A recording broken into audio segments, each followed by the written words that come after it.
Okay.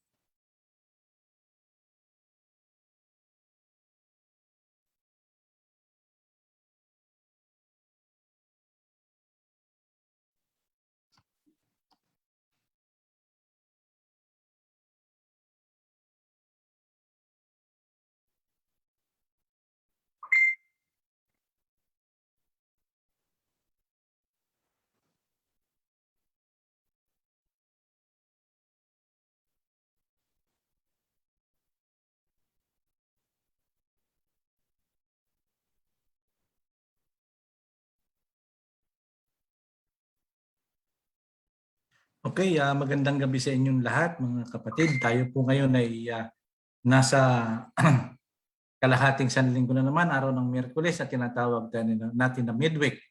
So, salamat ang pasalamatan natin ng Panginoon dahil lang sa isang linggo na tayo ay ginabayan at binantayan. Good evening sa inyong lahat. Magandang gabi sa inyong lahat. Tayo po ngayon ay bago natin pasimulan ang ating talakayan ngayong gabi, ay humiling muna tayo ng guidance buhat sa Panginoon. Manalangin po tayo. Ama namin Diyos sa langit, kami po ay nagpapasalamat sa inyo ng labis dahil lang sa kami po ay inyong ginabayan, binantayan, biniyayaan at pinotektahan sa loob ng kalahating sa linggo. Salamat po sa lahat ng mga ginagawa niyo sa aming pagtitiwala, sa mga pagpapagaling niyo po sa amin at patuloy niyong pagpapagaling. Salamat po sa lahat-lahat ng ginagawa niyo para sa amin at patawarin po sa aming mga kasalanang nagagawa. Sana po sa gabing ito ay matalakay po namin ang isa na namang topic buhat sa inyong banal na aklat. Na sana po ito ay maging gabay po namin sa aming puso at isipan at tumanim po ito sa aming pag-iisip at puso upang ito po ay maging gabay namin sa aming buhay at ito'y may bahagi din namin sa lahat ng aming mga mahal sa buhay at mga kaibigan. Huli po ang inyong gabay sa amin kasama ng inyong banal na Espiritu sa amin, kasama ng inyong mga banal na anghel at ang lahat po hinihiling namin sa pangalan po ng aming Panginoong Jesus. Amen. Okay, good evening sa lahat.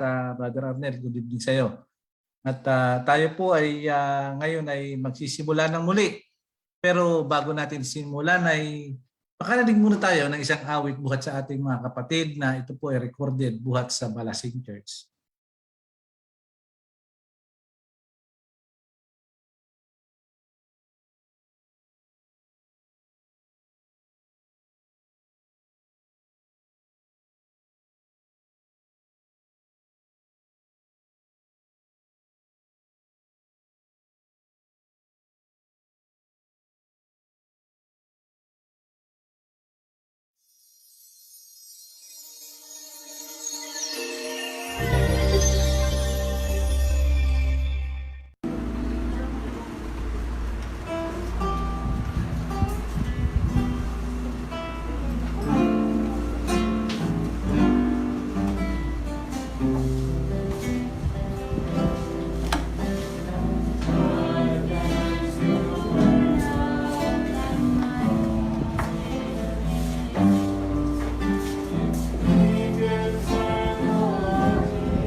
Okay, sana po ay naibigan nyo yung awit na yun at sana po ito ay inyong naintindihan. Sabi nga ro sa awit ay, kung ito ay nagawa ng Diyos sa akin, bakit hindi niya ito magagawa sa iyo?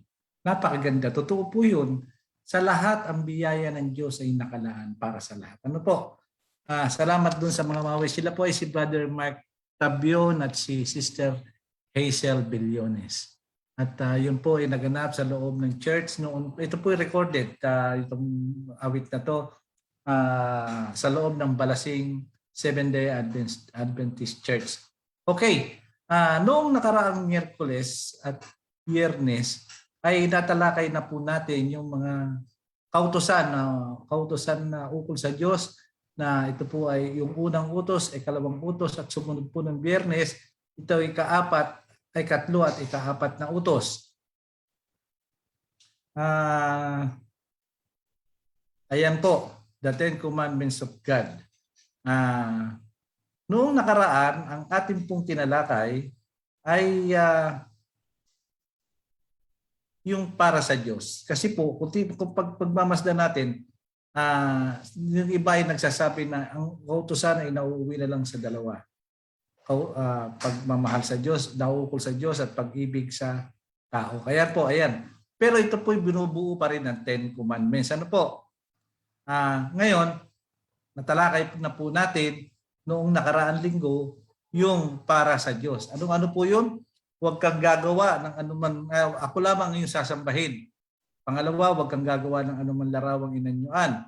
Pangatlo, huwag mong babanggitin ng pangalan ng Diyos sa walang kabuluhan. At pang-apat, alalahanin mo ang araw ng Sabat upang ipanghiling. Okay, yan po ay natalakay natin at sana po ito ay hindi nawawala sa inyong pag-iisip at puso sapagkat ito po ay napakahalaga. Alam niyo po ba na sa pagdating natin sa takdang panahon sa ating buhay at haharap tayo sa Panginoon, diyan po tayo hahatulan. Yan sa mga kautusan ngayon. Tayo po ay haharap dyan. At meron talaan ng anghel ng aklat ng mga gawa. Gawa natin nung tayo ay nabubuhay. So, kailangan alam po natin yan para kumbaga sa binili nating appliances o sa sakyan o kung ano pa man, meron tayong manual na sinusunod at hindi tayo maliligaw at ililigaw ng sino man. Okay. Ayan na po ang unang utos. At dito po nangyayari yung ating kailangan. Lalabas na po yung kautusan para sa tao at pag-ibig para sa tao. Ano po? Okay. Honor your father and your mother. Yan po ang ating tatalakayin at ngayon ay sisimulan na po natin. Ang sabi sa ikalawang utos, Exodus 20:12. Ang sabi rito, igalang mo ang iyong ama at ang iyong ina upang ang iyong mga araw ay tumagal sa ibabaw ng lupa na ibinigay sa iyo ng Panginoon mong Diyos. Yung pala po ay merong reward, ang paggalang sa ating mga ama at ina. Okay, ano-ano po ba yung sinasabing paggalang? Maraming, alam niyo po ang mga Pilipino ay napakagalang. Tayo lang po ang gumagawa ng ganito, pagmamano. Di ba? Ewan ko sa panahon ngayon ay may gumagawa pa. Pero po ito ay tradisyon natin na tayo po ay gumagawa para nito ay para tanda ng paggalang sa nakatatanda.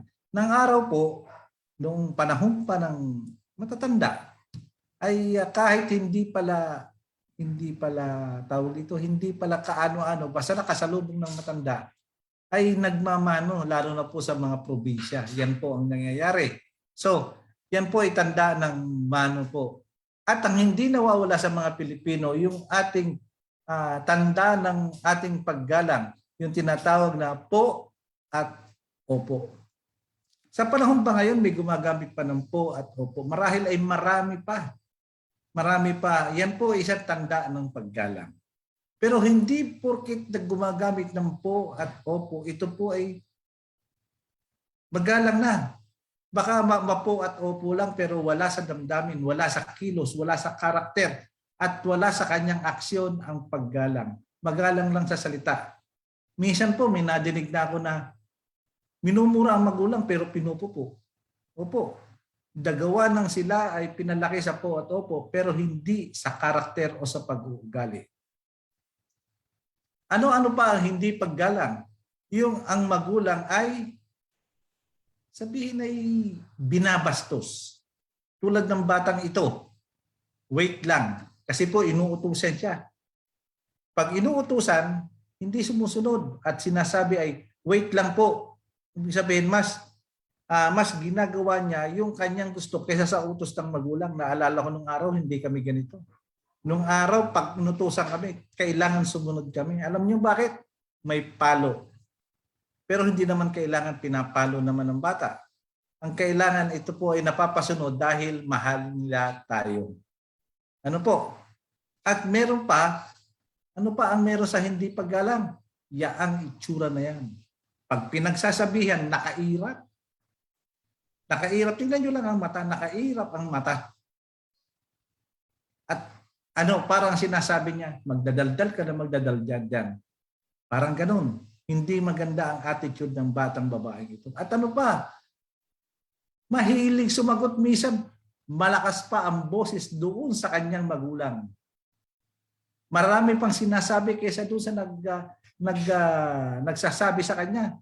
Ibig sabihin, mas marami pang nasasabi siya kaysa doon sa magulang niya. Kaya ang itsura ng batang yan, kita nyo?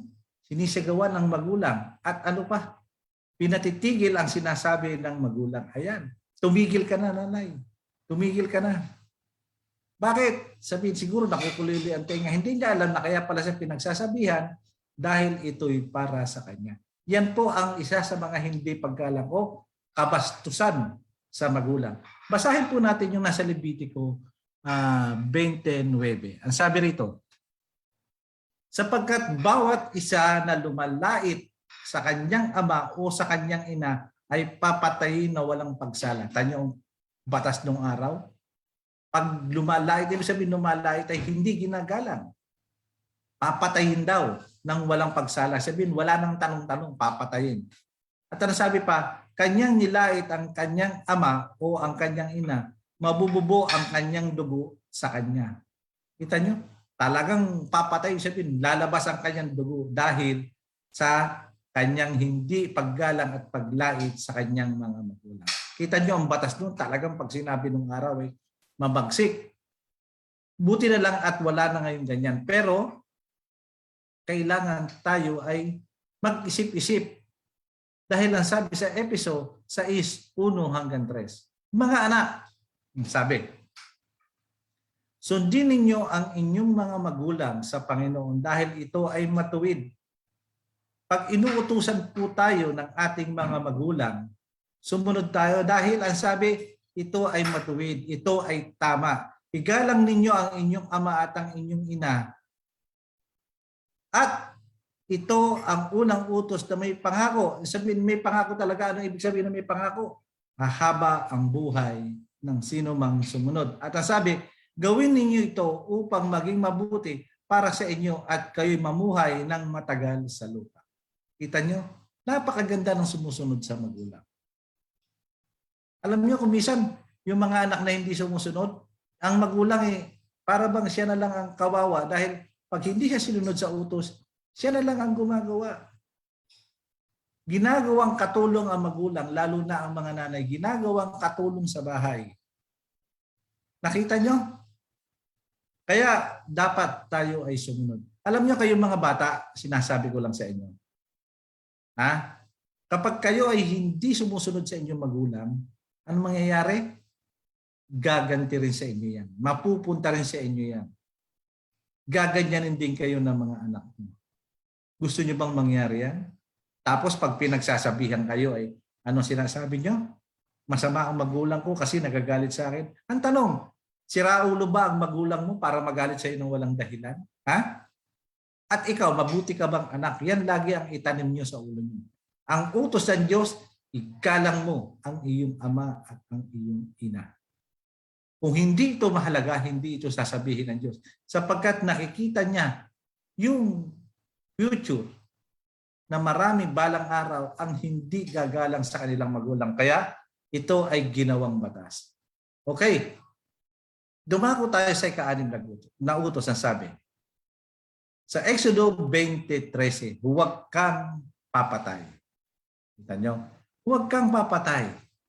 Sabi ng iba ay ako, hindi naman ako pumapatay. Literal na pagpatay. Pero maraming mamamatay tao, di ba? Yung iba nga'y ginagawa na itong hanap buhay. Yung iba'y pangkaraniwan na lang ang pagpatay sa tao. Pero ang utos ay huwag kang papatay. Ano ba ang pagpatay? Sa isip natin, ganyan ba? Yung binaril ang tao? Pagbaril? Ano pa? Yan ba'y pinatay sa palo? Yan ba ay pagpatay? Tama, yan po ang mga literal na pagpatay. O yung sinaksak? Sinaksak hanggang sa mamatay? Yan po ba ay talagang literal at talaga namang literal na pagpatay? Ano pa? Yung pinatay sa sakal. Ayun. Pinatay sa sakal. Ano pa? Binigti. Ayan ang mga klase ng pagpatay. Ano pa? Nilason. Kita nyo, yan ay talagang literal na pagpatay. Kaya minsan sasabihin natin ay hindi naman ako pumapatay. Exempted ako dyan. Wala akong ginagawang ganyan. Wala akong tinitira. Wala akong pinapatos na pagpatay. Hindi ko gawain niya sapagkat hindi kaya ng konsensya ko. Tama kayo dyan. Hindi kaya ng konsensya niyo. Pero may sinasabi sa Biblia. Sa 1:1-3-15. Ano sabi rito?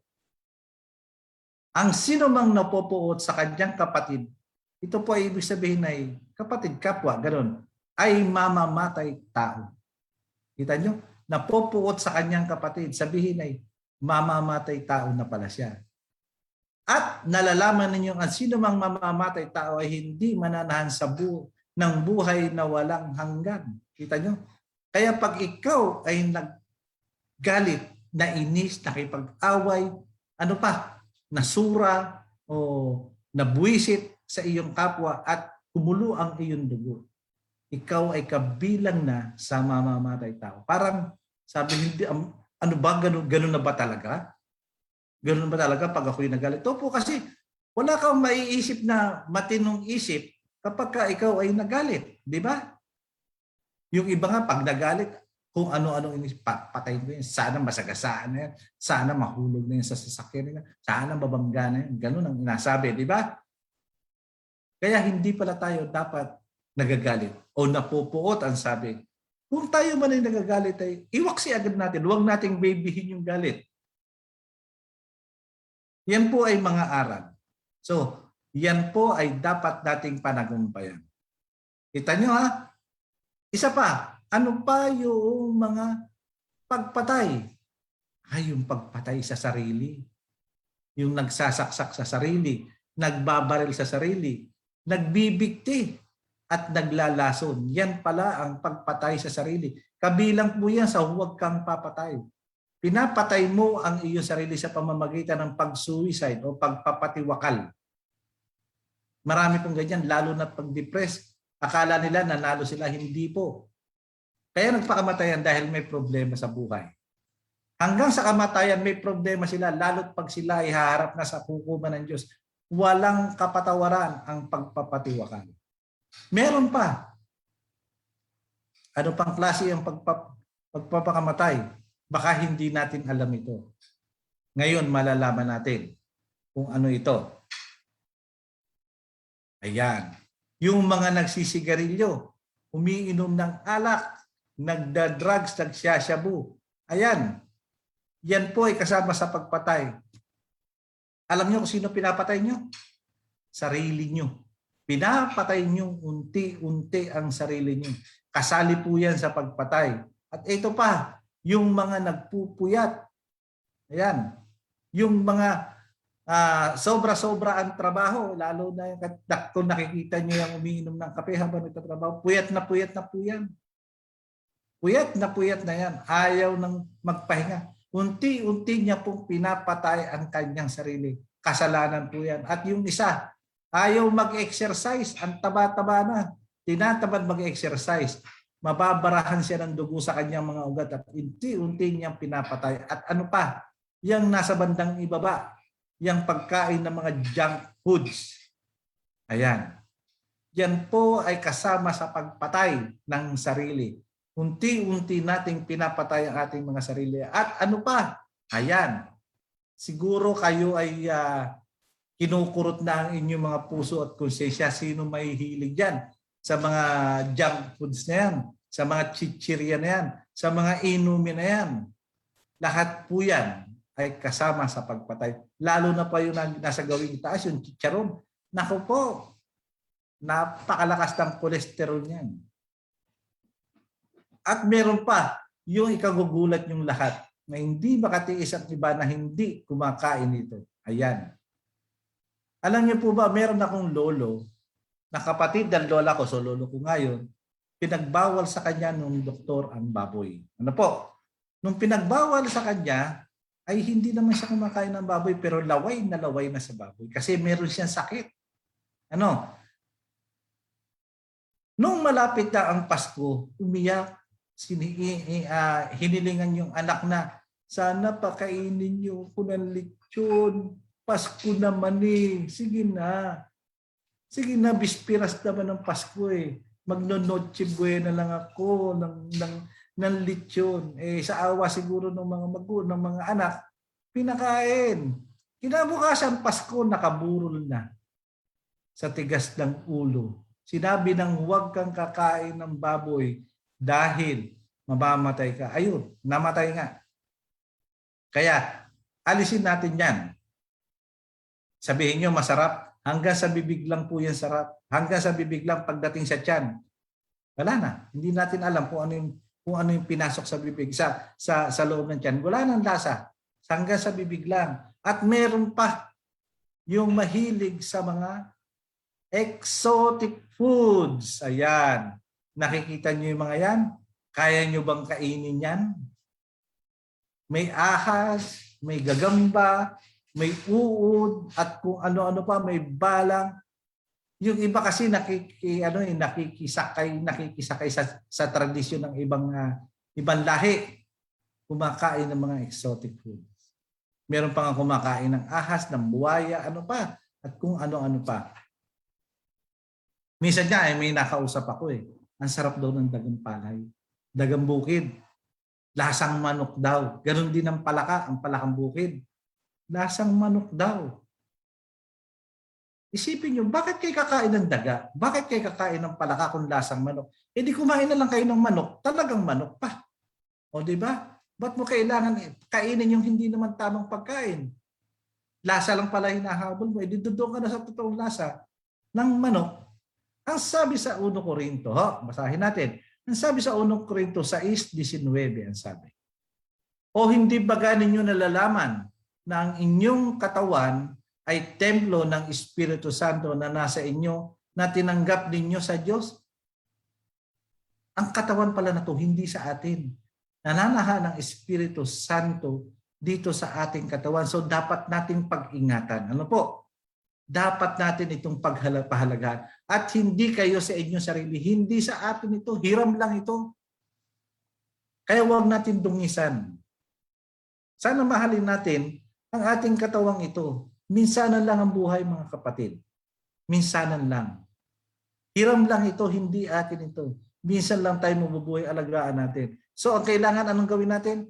Kumain ng tama. Matulog sa tama sa oras. Kung maaari, kung kaya nyo pa ang 8 oras, matulog kayo. Uminom lang maraming tubig. Mag-exercise. At pag hindi natin ginawa ito, candidate tayo sa mamamatay. Pinapatay natin ang sarili natin. Okay. Napakabilis lang ng aral natin sapagkat ang mga ito ay batas para sa tao. Ito'y puro huwag. Huwag. Ang hindi lang dito huwag ay yung sa magulang. Ano po? Talakayin na natin yung ikapito. Ikapitong utos. Exodo 20:14 sabi, huwag kang mangangalunya. Okay. Ano ba yung pangangalunya? Pakikiapid. Yung makikipag-sex ka sa hindi mo asawa. Ano? Iyan po ang pangangalunya. Ibig sabihin ng hindi mo asawa, hindi kayo kasal. Ano? Yung hindi kasal at nagsasama, yun ay live-in partner. Hindi mo siya asawa. Yan ay girlfriend mo lang o boyfriend mo lang. So, bawal po yun. Okay. Ang sabi sa Levitico 20:10, ang lalaki na nangangalunya sa asawa ng iba. Okay. Yan po ay asawa ng may asawa. Sa makatuwid bagay, yaong mangalunya sa asawa ng kanyang kapwa ay papatayin na walang pagsala at ang nangangalunya at ang mapangalunya. Okay, naintindihan po natin. Kapag ikaw ay nakiapid sa hindi mo asawa at asawa ng iba, yan po ay pangangalunya. Okay, may tanong. Wala namang asawa yung aking nakatalik eh. Hindi kalunya yun. Kalunya rin po sapagkat hindi kayo mag-asawa.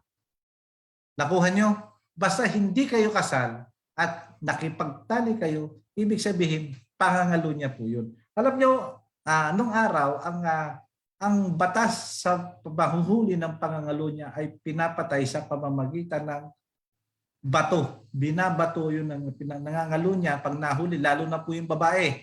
Binabato hanggang sa mamatay. At ang lalaki ay pinapatay. Sa Saudi Arabia po, pag nahuli ang lalaki na nangangalunya at ito ay napatunayan, pinupugutan ng ulo. Okay, naintindihan po sana natin. Okay, yan po ay mga style ng pangangalunya. Halimbawa naman, magjowa. Boyfriend, girlfriend, gano'n. Wala pareho silang walang asawa. At sila ay nagtalik. Ang tawag doon ay, nakalimutan ko na yata. Nakalimutan ko, maalala ko sana mamaya. Pero ito po ay kabilang sa pangangalunya. Research mo nga. Ha? Premarital sex at saka meron pang isa. Yung meron pang isang word. Nakalimutan ko eh. Kung sino nakakaalala sa inyo, paki-comment lang po. At premarital sex at saka meron isang word na para doon. Nakalimutan ko lang. Okay. 1 Corinto 6:18 sabi, magsitakas kayo sa pakikiapid sa lahat ng kasalanang gawin ng tao ay nasa sa labas ng katawan. Ibig sabihin, yan ay init lang ng katawan. Yan ay init lang ng katawan.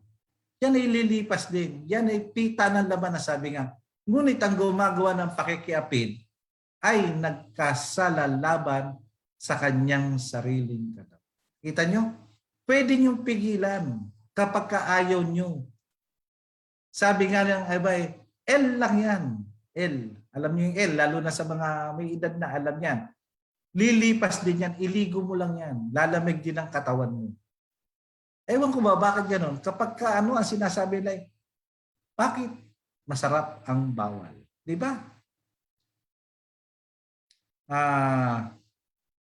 Ewan ko kung sino sa mga inyo ang hindi nakaka-relate. Pero ang sabi rito ay pwedeng iwasan. Di ba? Ito pa ang isa. Hindi naman sinasabi nila, ay hindi naman ako nakikiapid eh. Hindi naman ako hindi naman ako, ang tawag dito ay hindi naman ako pumapatol sa mga ibang babae. Sa asawa ko lang. Ganyan. Ay, alam ko na, naalala ko yung sinasabi ko sa inyo, magjowa na boyfriend, girlfriend. Fornication ang sabi. Fornication. Buti naalala ko. Fornication ang tawag. Medyo pinagaan lang, pero yun ay adultery pa rin po. Adultery pa rin. Okay. May sinasabi rito na na hindi naman tayo ganun, na hindi tayo nakikipagtalik sa hindi natin asawa, pero meron po may batas na ito ang sabi. Sa Mateo 5:27 hanggang 28. Ang sabi, narinig ninyong sinabi, huwag kang mangangalunya. Yan po ang sabi. Ngunit sinasabi ko sa inyo, ayan, ang sino man tumitingin sa isang babae nang may pagnanasa ay nangangalunya na sa babae iyon sa kanyang puso. Tumingin ka lang na may pagnanasa. Tumingin ka lang ng may ang tawag dito ay merong may ano bang isang tawag doon? May pagnanasa, merong paghahangad, at ang iyong tingin ay para mo na siyang hinuhubaran. Ang sabi, yun ay pangangalo niya na. Sa isip pa lang, sa action pa lang, hindi pa ginagawa. Kita nyo? Kaya mag-ingat tayo. Sabihin nyo, wow, ang ganda ng babae. Ano kaya itsura nung pag nakahubad? O ganun din yung mga babae. Ang macho naman ng lalaki na yun. Ano kaya itsura nung pagka nakahubad? Ganyan. Kaya, mag-ingat tayo. Mag-ingat tayo sa ating mga sarili. Ano po?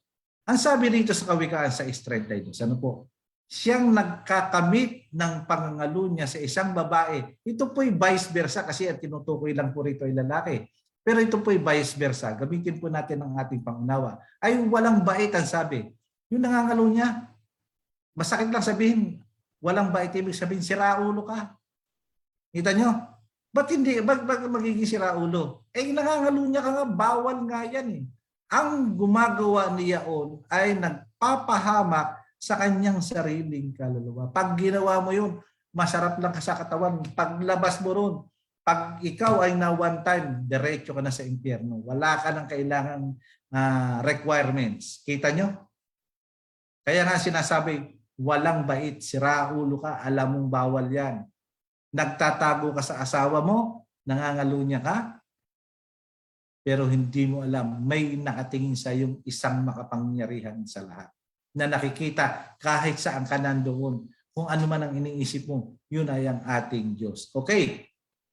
Ito ang sabi, sa 1 Corinto 6:9, o hindi ba ganinyo nalalaman na ang mga liko ay hindi nagsisipagan nagsisipagmana ng kaharian ng Diyos? Yung mga liko, hindi gumagawa ng tama.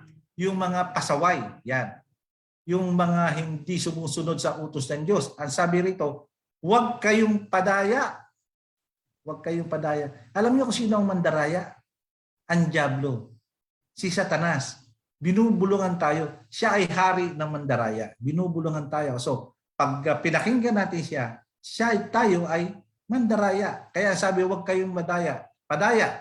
Kahit ang mga mapakiapid. Yan, binanggit niyan. Ni ang mga mananamba sa Diyos-Diyosan. Ni ang mga nangangalunya. Ni ang mga nambababae. Kasama na rin dito yung panlalalaki. Alam nyo, ito nga sinasabi ko lagi. Kung walang babae na pumapatol sa lalaking may asawa, walang pangangalunya. Kaya kasama rito ang babae. Alam mo nang mayroong asawa, papatulan mo pa. Ayan ang resulta. Bawal sa utos ng Diyos. Ayan. Meron pa. Ito, sinasabi ko. Hindi baga ninyo nalalaman na ang mga liko ay hindi magsisipagmana sa kaharian ng Diyos? Huwag kayong padaya, ang sabi. Meron pa sinabi sa baba, nabasa ko na pala to. Ni ang mga nakikiapid sa kapwa lalaki. Tingnan natin kanina. Yung mga lambababae, meron pa palang kasunod. Ayun. Ni ang mga nakikiapid sa kapwa lalaki. Sabihin na natin dito, pati yung nakikiapid sa kapwa babae. Alam niyo na po ba yan? Yung mga bakla at tomboy. Ito po ay nasusulat. Hindi ko po ito sinasabi dahil sa sarili kong salita. Alam niyo, merong ibang version sa Biblia. Kung di ako nagkakamali, ito ay SND. Yan. Ang sinatinukoy talaga, bakla ang sabi. Marami akong kaibigan bakla. Marami akong kaibigan tomboy. Ang pinagbibilin ko sa kanila, kung kayo ay ganyan, huwag nyo naman babuyin ang sarili nyo. Hindi nyo ginusto yan. Pero pwede yung paglabanan yung mga bagay na yan. Kita nyo? Maliwanag na maliwanag dito sa kasulatan sa 1 Corinto 6:9, ni ang mga nakikiapid sa kapwa lalaki. Vice versa po yan, pati nakikiapid sa kapwa babae. Ano po? Ang lawak ng sakop ng pakikiapid at pagpatay ng tao. Ano po? Ang lawak ng sakop. Pati yung paggalang sa magulang. Ano po? Ang lawak ng sakop. Yung iba, akala nila literal na ganun lang. Tapos na hindi po. Maraming sangayan. Sa susunod na Biyernes, may masusunod natin yung mga batas pa ng Diyos na sinasabi. Okay. Ang sabi sa 1 Corinto, 10:13, yan sa SND. Walang pagsubok na dumarating sa iyo maliban sa karaniwang pagsubok sa tao. Lahat po yan ay pagsubok. Lahat po yan ay tukso. Ngayon, pwede natin itong paglabanan yung pagsubok, yung tukso na yan, at yung pagsubok, pwede po natin panagumpayan. Ang Diyos ay matapat na hindi ka pababayaang masubok ng higit sa makakaya mo. Kita nyo, hindi papayag ang Diyos na subukan tayo yung hindi natin kaya. Lahat ng dumarating sa atin, kaya natin. Kaya, kasi alam ng Diyos yung kapasidad natin. Kaya natin. Huwag natin sasabihin hindi natin kaya. Kung tayo po ay medyo nahihirapan, tawag lang tayo sa Kanya, tutulungan na tayo. Ang sabi pa rito, kasabay ng pagsubok, gagawa siya ng paraan para makaligtas ka ng gayon. Yun ang sinasabi sa inyo. Pag alam niyang tila hindi niyo na kaya, manalangin ka lang. Makayan, sabi makaligtas ka ng gayon. Makayanan mo ang pagsubok. Hindi siya papayag na mapapahamak ka. Hindi siya papayag. Kung sakaling merong pangyayari na, akala ko ba maka-Diyos yun? Bakit napahamak? Bakit namatay? Diyos lamang po ang nakakaalam ng higit sa lahat.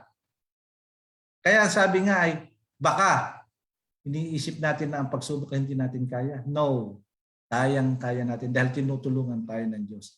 At pag yan po ay napanagumpayan natin lahat yung mga sinasabi natin ngayong gabi, magkakaroon tayo ng konsensyang malinis. Ano po?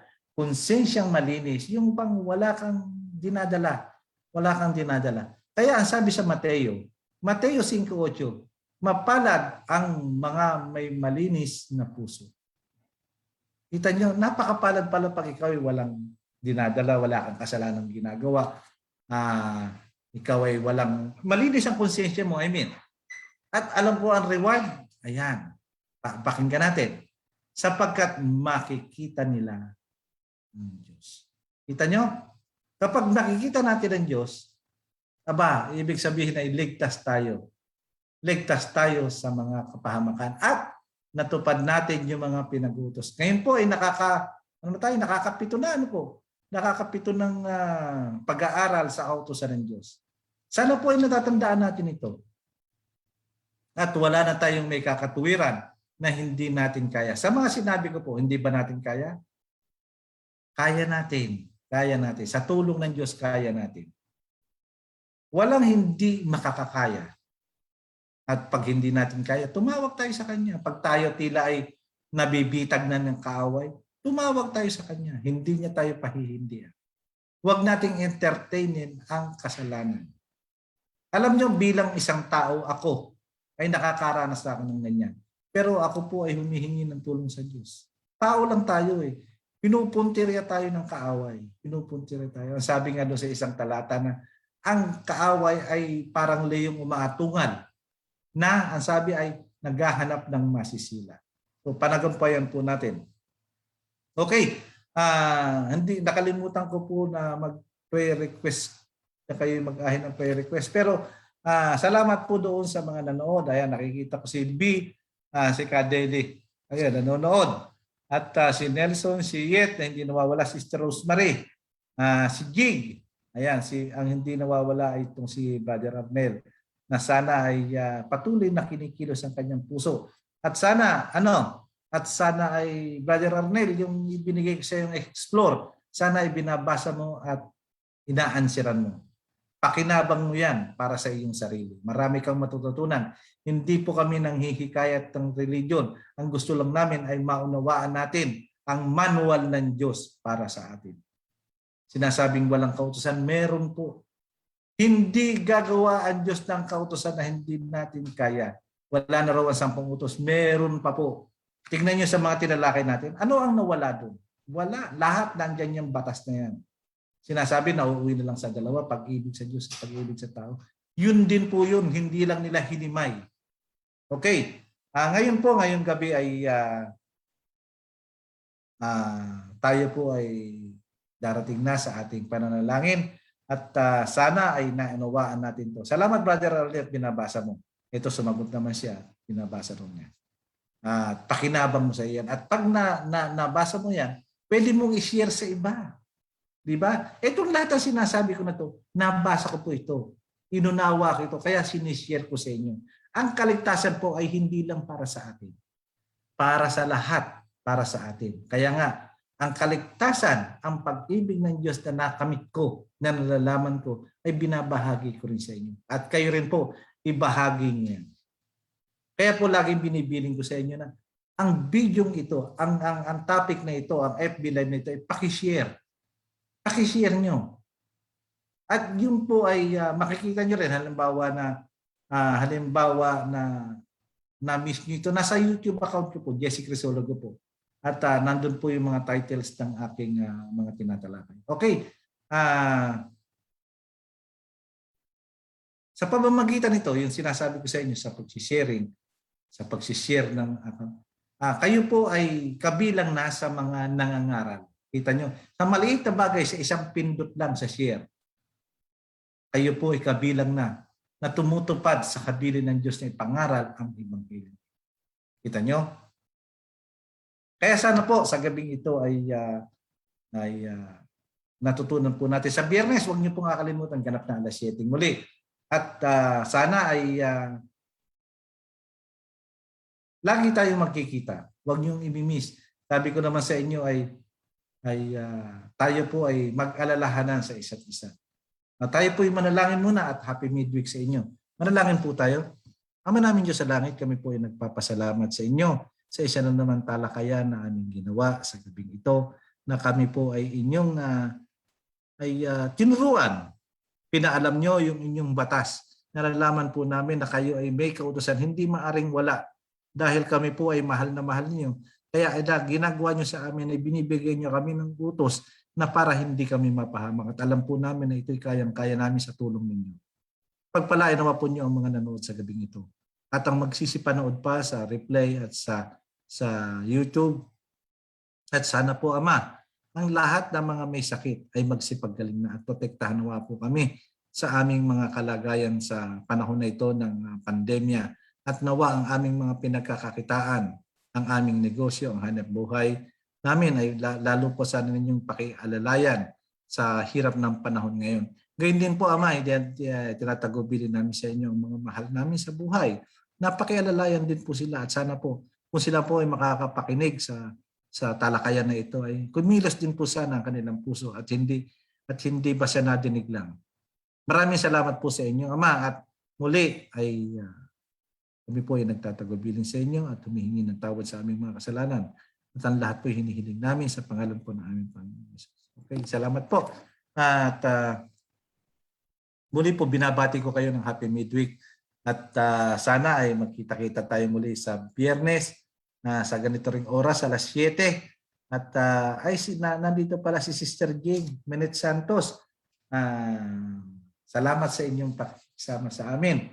At hindi ko na nakita yung iba pero ang mga nandito ay sana'y pagpalain nawa ko yun ng Panginoon. At alam ko po yung iba ay manonood pa sa replay sa aking FB account. So thank you po sa inyo at pagpalain nawa tayo ng buong may kapal. Happy midweek po sa inyo at mag-ingat po tayo. Pagpalain nawa tayo ng Panginoon.